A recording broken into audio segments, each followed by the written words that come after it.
Además, la MOE presentó un informe sobre la violencia política que deben padecer día a día las mujeres en el país. ¿Qué conoció usted, José? Buenas noches. Jonathan, según el informe, la violencia no afecta a poblaciones que históricamente han estado subrepresentadas, como las mujeres, precisamente los grupos indígenas y las víctimas del conflicto armado. En Colombia, las mujeres que hacen política se someten a hostilidades, así lo determinó el informe emitido por la Misión de Observación Electoral MOE, donde se evidencia la violencia política contra liderazgos y candidaturas de mujeres en un año de campaña electorales.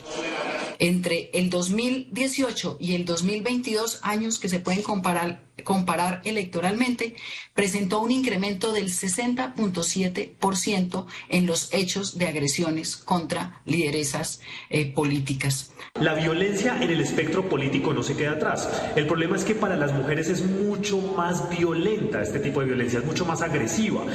De acuerdo con los datos obtenidos entre el 1 de enero y el 25 de octubre del 2022, se presentaron 90 hechos violentos contra las lideresas. Las mujeres de todas maneras siguen estando marginadas en gran medida de la esfera política y pública en Colombia debido a leyes, prácticas, actitudes y estereotipos de género discriminatorios. Tenemos todavía muy arraigado el estereotipo de qué es lo que debería hacer la mujer en la sociedad y definitivamente ese estereotipo no va unido a una figura política. La agresión más recurrente durante el año fue la amenaza, con 62 hechos, además de 8 atentados, 4 asesinatos y 2 secuestros. La solución no es crear más delitos o más sanciones, sencillamente desde los colegios, las universidades se debe crear pedagogía, conciencia y educación. Estos hechos de violencia contra las lideresas tuvieron lugar en 18 departamentos del país, siendo Bogotá con 28 hechos, Cauca con 15 y Antioquia con 12 los territorios más afectados, sumando el 58,9% de las agresiones contra las mujeres. Cifras y cifras y cifras, son muchos los estudios y estas cifras que varían en datos frente a la violencia contra la mujer. ¿Por qué razón, Alejandro? Jonathan, pues hay cambios en el rumbo de las investigaciones, además del miedo de algunas mujeres a denunciar. Esto hace que las cifras varíen. Según datos reportados por el Centro de Análisis de la Secretaría de Seguridad, entre enero y octubre de 2022 se han reportado 37.815 casos de violencia intrafamiliar en Bogotá, es decir, una diferencia de 26,4% a comparación del mismo periodo de 2021.